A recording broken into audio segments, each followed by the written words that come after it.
নমস্কার বন্ধুরা, তোমরা সবাই কেমন আছো? আশা করি ভালো আছো, আমিও ভালো আছি।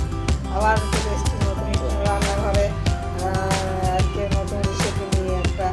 আজকে রেসিপিটা হচ্ছে গেছে আন্ডা ভুজিয়া। আন্ডা ভুজিয়া কেমন করে বানাবো তোমরা দেখবে। আন্ডা ভুজিয়া বানাবার জন্য কী কী লাগে তাই আমি দেখাচ্ছি। এখানে এই আন্ডা আছে, আন্ডা, পেঁয়াজ,